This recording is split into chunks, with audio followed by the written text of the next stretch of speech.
இதை நீங்களும் செஞ்சீங்கன்னா உங்களுக்கு பாராட்டுவோம். ஆனால் இது திராவிட மாடல், நான் செய்ய மாட்டேன்னு குஜராத்திலே உட்காந்துருக்க வேண்டியிருக்கும். நீங்கள் குஜராத் மாடல் நல்லா நடந்துருதுன்னா ஏன் அங்கேருந்து வடநாட்டிலேருந்து பீகார்லேருந்து யூபியிலேருந்தெல்லாம் இங்கே வேலைக்கு வர்றாங்க? வந்தாரை வாழ வைக்கும் தமிழகம். ஆனால் எங்களையும் வாழ வைக்கணும். நீங்கள் நாங்கள் ₹1 வரி செலுத்தினா 29 பைசா தான் திருப்பி கொடுத்தா சரி, அந்த ஊர் தம்பி பழைச்சிட்டு போறான்னு எத்தனை நாள் தான் காத்துட்டு இருக்கிறது? சரி, இங்கே ₹1000 திட்டம் ஒவ்வொருத்தருக்கும் இல்லத்தரசிகளுக்கும் கொடுக்குறோம். அங்கே ஒரே ஆளுக்கு 1000 கோடி கொடுக்குறாங்க. அது எப்படி மேஜிக்னே எனக்கு தெரியல. அதுவும் இதுக்கு முன்னாடி எல்லாம் வழக்கமா இங்க ரொம்ப தாராளமா தண்ணியா பணத்தை செலவு பண்றவங்கள என்ன டாடா பிர்லான்னு நினைப்பா அப்படின்வாங்க. அவங்களுக்கெல்லாம் டாடா காட்டும் அளவுக்கு பெரிய தாதாவாக உலக பணக்காரர்கள் ஒருத்தராக ஒருவரை எப்படி 10 வருஷத்துக்குள் உங்களால் செய்ய முடிந்தது? அந்த மேஜிக்கை கொஞ்சம் இந்த தெருவில் காட்டுங்களேன். இந்த மாதிரி நிறைய தெருவுகள் இருக்கு தமிழ்நாட்டில். கோடீஸ்வரர்லாம் வேணாம், லட்சம் கோடியெல்லாம் வேணாம், ஒரு 1,00,000 பேருக்கு ₹1,00,000 கிடைக்கிற மாதிரி பண்ணுங்களேன். ஒன்றிய அரசு நம்ம தான் சொல்லிட்டு இருக்கோம். அப்படி சொன்னாலும் கோபம் வருது அவங்களுக்கு. ஆனால் கரெக்டா சொல்லணும்னா அவங்க யாரோடும் ஒன்றாத அரசு. ஏதாவது கேள்வி கேட்டு இந்த மாதிரி நடக்கலைங்களே, காஷ்மீர் இப்படி இருக்கு, எங்க கடற்கரை அந்த பக்கம் போனா எங்க மீனவர்கள்லாம் கைது பண்றாங்களே அப்படின்னு கேட்டா அதுக்கு எல்லாம் நேரு தான் காரணம்பாங்க. நேருவுக்கு போயிடுவாங்க. நேரு என்ன செய்தார் என்பதை இந்த புது தலைமுறை மறந்திருக்கலாம். என் தலைமுறையினர் இவர் தலைமுறையினர்லாம் மறக்கல. தன்னுடைய மொத்த சொத்தையும் நாட்டுக்காக எழுதி கொடுத்து விட்டு 16 வருஷம் ஜெயிலில் இருந்தாரு. இங்க ஏர்போர்ட், துறைமுகம் எல்லாம் எழுதி கொடுக்கப்படுகிறது. அதெல்லாம் உங்களது. நேரு அவர்கள் தனதை எழுதி கொடுத்தால், இங்கே இவர்கள் நமதை எழுதி கொடுத்திருக்கிறார்கள். இதுதான் இந்த அரசுக்கும் அந்த அரசுக்கும் உள்ள வித்தியாசம். Fees sir. மா எதுக்கு வளையல் கழறீங்க? இல்ல மேடம், பிள்ளை சம்பளமே 15,000 தான். இதுல ஹாஸ்டல் ஃபீஸ் எப்படி? மா இங்க வாங்க. இது தோழி ஹாஸ்டல். நம்மள மாதிரி ஒர்க்கிங் விமனுக்காக நம்ம அரசால உருவாக்கப்பட்ட இடம். அப்ப ஃபீஸ் மேடம்? இது போதும். ரொம்ப நன்றி மேடம். தேங்க்ஸ் எனக்கு இல்ல. இந்தியாவை காக்க ஸ்டாலின் அழைக்கிறேன்.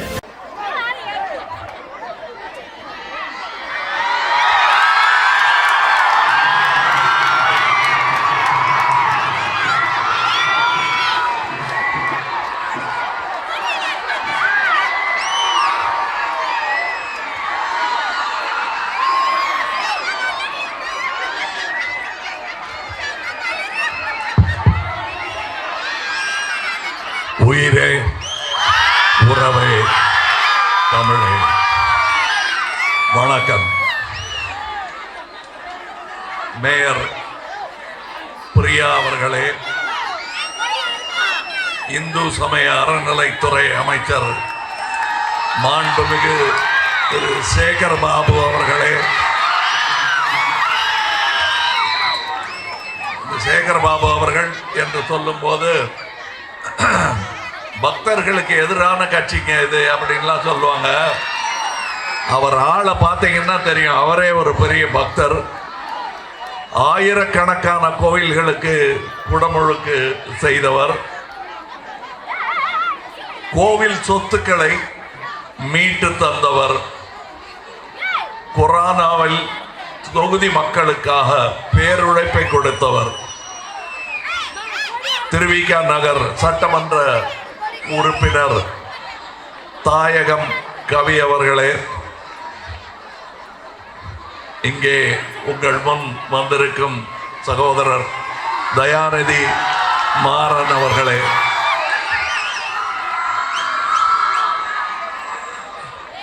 இவர் வெற்றி பெறுவார் என்று தைரியமாக கட்டியம் கூறலாம். அத்தனை முறை வெற்றி பெற்றிருக்கிறார். அதற்கெல்லாம் காரணம் நீங்கள்தான். இம்முறையும் அவர் வெற்றிக்கு காரணமாக நீங்கள் இருப்பீர்கள் என்று நான் நம்புகிறேன். திராவிட முன்னேற்ற கழகத்தின் நிர்வாகிகளே,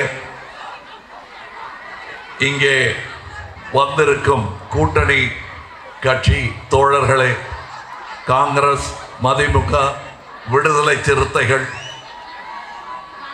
இந்திய கம்யூனிஸ்ட், மார்க்சிஸ்ட் கம்யூனிஸ்ட், கொங்கு மக்கள் கட்சி, இந்திய யூனியன் முஸ்லிம் லீக் மற்றும் அமைதியாக இந்த ஊர்வலத்தை முன்னின்று நடத்தி கொண்டிருக்கும் எங்கள் தொண்டர்கள், மக்கள் நீதி மையத்தின் தொண்டர்கள், அவர்களுக்கும் என் நன்றி உரித்தாகும். ஏன் அவங்கள தனியாக சொல்கிறேன்னா, நமக்கு இதில் ஏதாவது பங்கு இருக்கணும் என்பதை கேட்காமல் எங்களுக்கு தலப்பா கட்டினாதான் நாங்கள் வந்து தேர் இழுப்போம்னு சொல்லாமல், இந்த தேர் வென்றாக வேண்டும், இது நாட்டுக்காக ஓடும் தேர் என்பதனால்தான் இங்கே என் அறிவுரைப்படி அமைதியாக இருக்கிறார்கள் என் தோழர்கள். இங்கே இன்னும் சொல்ல போனால் இத்தனை கொடிகளும் இங்கே பறந்து கொண்டிருப்பது ஒரு கொடிக்காக, அது நம் தேசிய கொடி. அது ஜனநாயகத்திற்காக பறக்கும் கொடியாகவே இருக்க வேண்டும். ஒரே வண்ண கொடியாக அது மாறிவிடக் கூடாது என்பதற்காகத்தான் நாங்கள் ஒரே அணியில் திரண்டிருக்கிறோம். இந்த 1000 ரூபாய் ஸ்கீம், அதை முதல்ல அதை பற்றி பேசினது நாங்கள் தான்னாலும் செயல்படுத்தினது இவங்க தான். இந்த 1000 ரூபாய் ஸ்கீம்னால எத்தனை பேர் பயன்பட்டிருப்பாங்க? இந்த கூட்டத்தில் நிற்கிறவங்களே எத்தனையோ பேர் கிராமத்துக்கு போய்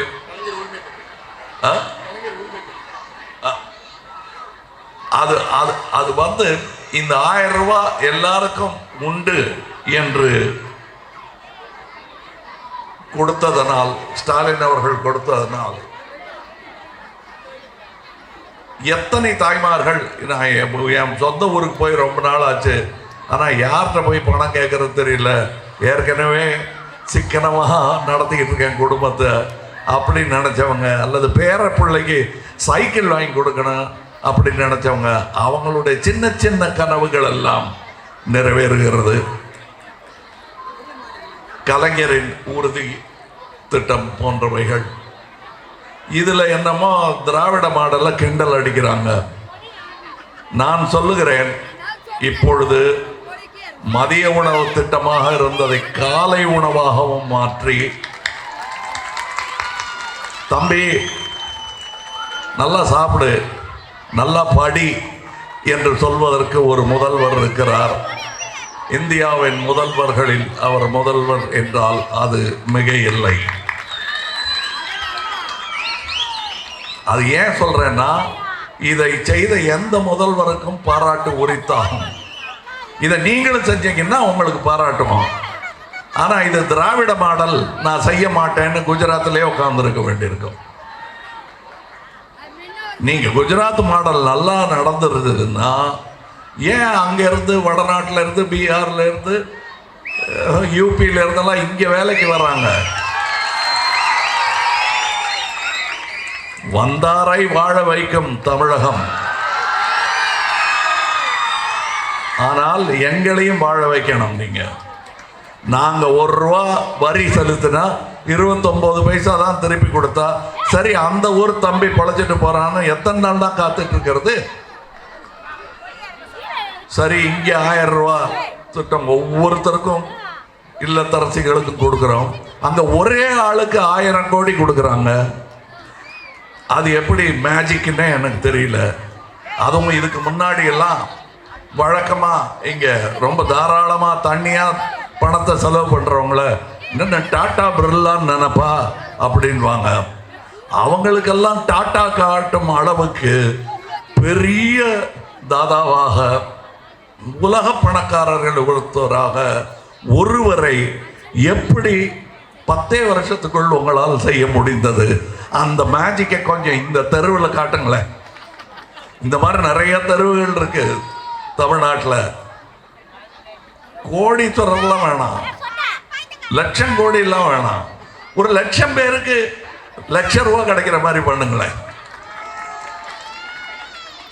நீங்க செய்யல, இங்க செஞ்சிட்டு இருக்காங்க.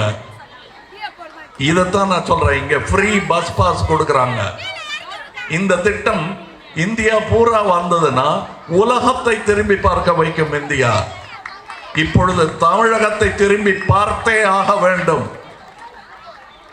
இந்த திட்டத்தை நீங்கள் எல்லா மாநிலங்களிலும் இந்தியாவில் நடத்தி காட்டினால் எப்படி இருக்கும்? இது ஒன்றிய அரசுக்கு புரிய மாட்டேங்குது. காரணம், அவங்க யாரோடும் ஒன்றாத அரசு. அதுதான் உண்மை. ஒன்றிய அரசு நம்ம தான் சொல்லிட்டு இருக்கோம். அப்படி சொன்னாலும் கோபம் வருது அவங்களுக்கு. ஆனால் கரெக்டா சொல்லணும்னா அவங்க யாரோடும் ஒன்றாத அரசு. ஏதாவது கேள்வி கேட்டு இந்த மாதிரி நடக்கலைங்களே, காஷ்மீர் இப்படி இருக்கு, எங்க கடற்கரை அந்த பக்கம் போனா எங்க மீனவர்கள்லாம் கைது பண்றாங்களே அப்படின்னு கேட்டா அதுக்கு எல்லாம் நேரு தான் காரணம். நேரா நேருவுக்கு போயிடுவாங்க. நேரு என்ன செய்தார் என்பதை இந்த புது தலைமுறை மறந்திருக்கலாம். என் தலைமுறையினர், இவர் தலைமுறையினர்லாம் மறக்கல. தன்னுடைய மொத்த சொத்தையும் நாட்டுக்காக எழுதி கொடுத்து விட்டு 16 வருஷம் ஜெயிலில் இருந்தார். இங்க ஏர்போர்ட், துறைமுகம் எல்லாம் எழுதி கொடுக்கப்படுகிறது. அதெல்லாம் உங்களுது. நேரு அவர்கள் தனதை எழுதி கொடுத்தார். இங்கே இவர்கள் நமதை எழுதி கொடுத்திருக்கிறார்கள். இதுதான் இந்த அரசுக்கும் அந்த அரசுக்கும் உள்ள வித்தியாசம். இங்கே இல்லத்தரசிகளுக்கெல்லாம் 1000 ரூபாய் கொடுக்கிறார்கள். அங்கே ஒரே ஆளுக்கு 1000 கோடி அள்ளி கொடுக்கிறாங்க. இவங்களுக்கு வர்ற இந்த எலக்டோரல் பாண்ட், அந்த வார்த்தையை சொல்லலாமா கூடாதாங்கிறது தெரியல. ஏன்னா வெளிநாட்டிலலாம் ரொம்ப பிரபலங்க. உலக மகா ஊழல் அப்படின்னு சொல்லிட்டு இருக்காங்க. அரசியலில் ஊழல் இந்தியாவில் இல்லாமல் இருந்ததில்லை. ஆனால் இந்த அளவுக்கு உலக தரத்தில் ஊழல் செய்தவர்கள் என்பதை நான் சொல்லலைங்க. உலக ரிப்போர்ட்டுகள் சொல்லி கொண்டிருக்கின்றன. இப்ப பத்திரிகைகள் சொல்றாங்க, இவங்களுக்கு டொனேஷன் கொடுக்கிறவங்க ஒன்று ஈடியை அனுப்பி மிரட்டி வாங்கினது, இல்லை அனுப்புவோம் என்று சொல்லி வாங்கியது, அப்படியும் மசியலைன்னா உள்ள தள்ளுவேன்னு பயமுறுத்தி வாங்கினது. இப்படியாத்தான் இருக்கிறது. இதையும் நான் சொல்லவில்லை. இந்த வண்டியில் இவருக்கு பிரச்சாரம் செய்கிறேன் என்பதனால் சொல்லவில்லை. இது பத்திரிகைகள் சொல்கின்றன. பத்திரிகைகள் சொல்கின்றன. ஒரு கம்பெனிக்கு 100 ரூபா மொத்த வருமானம்னா அவங்க கொடுத்த நன்கொடை எப்படி 200 ரூபாயா இருக்க முடியும்? சாரி, நான் ரூபான்னு சொன்னதும் நீங்க உங்க பைய தடவை பார்த்துக்கங்க. இதெல்லாம் 1 ரூபா 2 ரூபா. நான் சொல்றது லட்சம் கோடிகள், 1000 கோடிகள் அப்படி இருக்குது. இதெல்லாம் யார் பணம்னு நினைக்கிறீங்க? உங்க பணம். 5000 ரூபாய்க்காக உங்கள் நிலத்தை குத்தகைக்கு விட்டால் 5 வருஷம் ஒன்றும் பேச முடியாது. நீங்க அதை ஞாபகம் வச்சுக்கங்க. நாளை நமதாக வேண்டும் என்றால் நல்லதை நாம் தான் செய்ய வேண்டும். இதை நீங்கள் மறந்து விடாதீர்கள். உதயசூரியன் சின்னம் என்பது இப்பொழுதுக்கு நமக்கு விடிய அதுதான் சின்னமாக இருக்கிறது. அதனால் தான் நான் இங்கே வந்திருக்கிறேன்.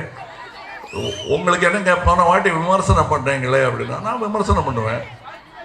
சட்ட காலர் சரியா இல்லைங்கன்னு இவரை விமர்சனம் பண்ணுவேன். என்னங்க தலை சீவாமான்றீங்கன்னு விமர்சனம் பண்ணுவேன். சீவிட்டா சந்தோஷம்.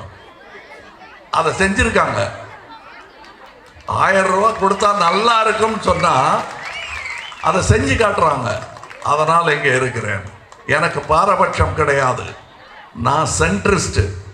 இப்ப எல்லா இஸ்டும், அம்பேத்கரிஸ்டும் சரி, கம்யூனிஸ்டும் சரி, சென்ட்ரிஸ்டும் சரி, கான்ஸ்டிடியூஷனலிஸ்ட், நம்மளுடைய அரசியல் அமைப்பு சட்டம் அந்த புத்தகத்தை காப்பாற்றுறதுக்காகத்தான் இத்தனை பேரும் திரண்டு இருக்கிறோம். இத்தனை கொடிகளும் ஒரே காற்றில் பறந்து கொண்டிருக்கின்றன.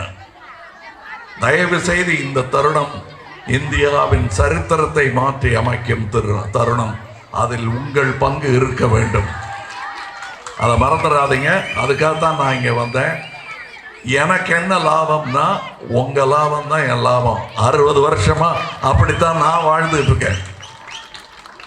உங்கள் பையில் பணம் இருந்தால் என் கையில் கொஞ்சம் கிடைக்கும். அப்படித்தான் நான் இந்த வண்டி வாங்கினது கூட உங்க பணத்தில் தான். ஆனால் நியாயமாக வாங்கினது. நான் வரியை ரெகுலராக கட்டுறவேன். அதனால தான் நான் எந்த அரசை பார்த்தோம் தைரியமாக கேள்வி கேட்க முடிகிறது. இப்பொழுதும் நான் ஒன்றாத அரசை ஒன்றி வாருங்கள் ஜனநாயகத்துடன் நின்றுதான் அழைக்கிறோமே தவிர எதிரிகளாக பாவிக்கவில்லை. அவர்கள்தான் நம்மளுடைய விவசாயிகளை எல்லாம் எதிரி படையெடுத்து வந்த மாதிரி ஆணிப்படுக்கை போடுகிறார்கள், ட்ரோன்ல வந்து கண்ணீர் புகை வீசுகிறார்கள். இதெல்லாம் நடந்துகிட்டு இருக்கு. இதெல்லாம் தயவு செய்து நீங்க அன்றாட செய்திகளில் படித்து விட்டு மறந்து விடாதார்கள். இப்ப வர்ற தேர்தலுக்கு ஞாபகம் வச்சுங்க. அது ஞாபகம் வச்சுக்கிட்டா போதும், கண்டிப்பா இவருக்கு ஓட்டு போடுவீங்க. நாளை நமது. வணக்கம்.